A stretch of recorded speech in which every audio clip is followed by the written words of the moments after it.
This video introduces you to the EMG and breathing application. By monitoring both breathing and EMG, the application allows you to focus on muscle tension within the context of breathing. It introduces new derived parameters that enable you to differentiate between breathing styles, notably abdominal or diaphragmatic breathing versus chest-based breathing. If you haven't already watched the Introduction to EMG video, I recommend you do so before continuing further. The two most common placements for the EMG sensors are the wrists and the forehead. The wrist placement detects muscle activity in the shoulders, arms and hands, and even the upper chest and neck to some extent. It's useful because you can see breathing-related muscle activity. In this graphic, the breath is the light green trace. It goes up on the in-breath and down on the out-breath. The magenta trace is muscle tension. You can see there's a rhythm in the muscle tension that's in step with the breathing.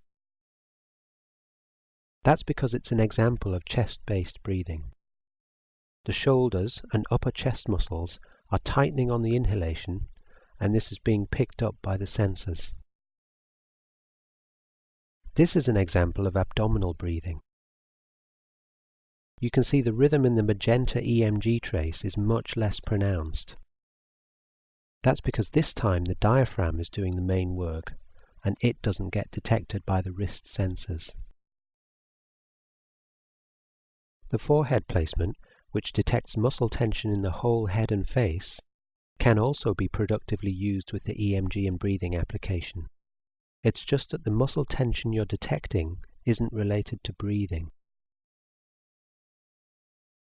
The parameters derived from breathing are 1. Breathing rate, 2. SDBR, or standard deviation of breathing rate. This is simply a measure of how variable the breathing rate is.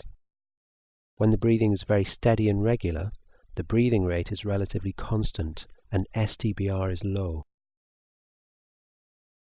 3. The ratio of inhalation to exhalation. This is in terms of the length of time taken for each. 4. Minimum EMG. The software notes the minimum muscle tension over the cycle of the most recent breath.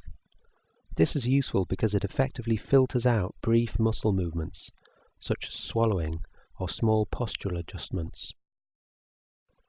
5. Chest score. This is a calculation that combines EMG and breathing. I developed it as a means of differentiating abdominal breathing or diaphragmatic breathing from chest-based breathing. Chest score is calculated as follows. For every half breath, the software registers the maximum and minimum EMG, and then it calculates the difference between them. This will be high in the case of chest breathing, as you see in this example, and low in abdominal breathing. This measure is equivalent to the height of the EMG wave. Chest score is simply this measure averaged over a number of breaths. Chest score won't detect chest breathing that is fast and shallow. That's because there's little change over the cycle of the breath. On the other hand, you'll be able to see this breathing pattern because the muscle tension will be consistently high. Breathing is richly variable, and it reflects our mental and emotional state. For example, we take a sharp in-breath when we're shocked, and sigh when we're fed up. Stressed breathing is often chest-based, fast and tight. Changing the breathing is a means of changing how you feel. But take care not to be overly willful in your efforts. Instead, allow change to happen naturally. Keep an attitude of openness and curiosity. Remember that optimal breathing feels good, pleasurable, natural and effortless.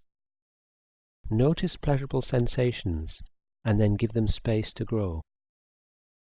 In particular, give yourself time to release all the muscles on each out-breath. so that the breath can go all the way out, though not in a forced way.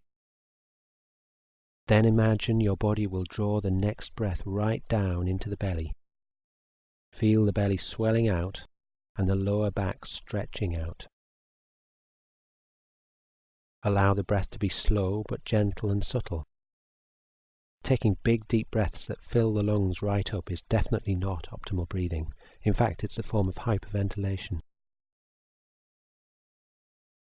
See the application's user guide for further information.